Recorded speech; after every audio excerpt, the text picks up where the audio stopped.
Le 6 mai 2019, Meghan Markle donnait naissance à Archie.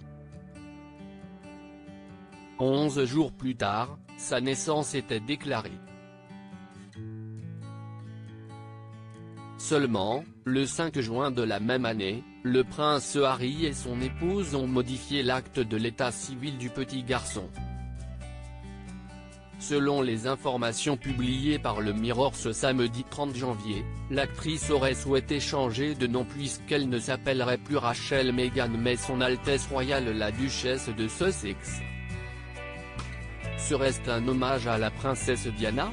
En effet, selon le Mirror, cette initiative pourrait être un clin d'œil à Diana, la mère du prince Harry, qui avait toujours signé Son Altesse Royale la princesse de Galles. Une décision qui avait pu surprendre puisque sa belle-sœur Kate Middleton a souhaité voir apparaître son prénom et non son titre royal sur celui de ses 3 enfants, George, Charlotte et Louis. Ainsi, des précisions concernant ce changement ont été apportées par le média britannique récemment. En effet, si le nom de la duchesse a été remplacé au profit de seul son titre royal, ce n'est cependant pas sa décision mais celle du palais, comme l'a confirmé un communiqué diffusé sur page 6 ce dimanche 31 janvier.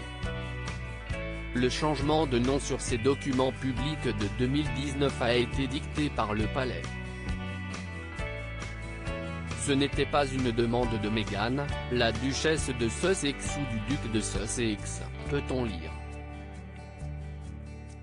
Si le prince Harry et Meghan Markle semblent épanouis aux États-Unis depuis maintenant 1 an, ils n'oublient pas la famille royale, restée au Royaume-Uni. En effet, malgré le mégoï et la pandémie de coronavirus, il semblerait que le père d'Archie ait décidé de revenir très prochainement en Grande-Bretagne afin d'assister, notamment, au 95e anniversaire de la reine Elisabeth II. Celui-ci sera suivi du 100e anniversaire du prince Philippe. 2 dates importantes pour lui puisqu'il s'agit de ses grands-parents. Quelques jours plus tard, le 1er juillet, il y aura l'inauguration d'une statue de la princesse Diana installée dans le jardin du palais de Kensington à l'occasion de ce qui aurait dû être son 60e anniversaire. Si ces visites ont été annulées au départ, celles-ci devraient finalement avoir lieu, si la situation sanitaire le permet. Ainsi, le prince Harry se rendra auprès de sa famille pour des obligations qui lui tiennent à cœur. Il ne sera cependant pas accompagné de son épouse. Selon une source qui cesse de confier au Daily Mail, il s'agit d'une décision personnelle et pratique du couple, mais cela aiderait certainement les fonctionnaires à naviguer dans ce qui est probablement une situation assez délicate. Des visites qu'il effectuera en solo, afin de minimiser les risques.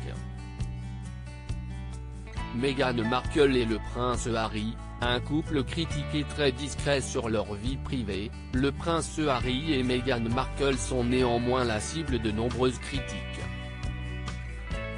Lors d'un entretien accordé à Fast Company le 25 janvier dernier, le père d'Archie est revenu sur son éloignement des réseaux sociaux. Nous avons vu ce qui se passe dans le monde réel quand on ne fait pas attention à la désinformation.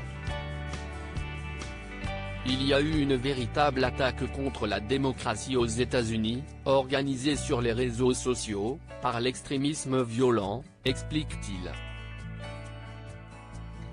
Une situation qui a beaucoup affecté son épouse. J'ai été très surpris de voir comment mon histoire a été racontée d'une certaine façon, comment celle de ma femme a été racontée d'une certaine façon. Cette fausse narration est devenue le cœur de tout ce harcèlement. Le couple a donc, par la suite, décidé de se retirer des réseaux sociaux.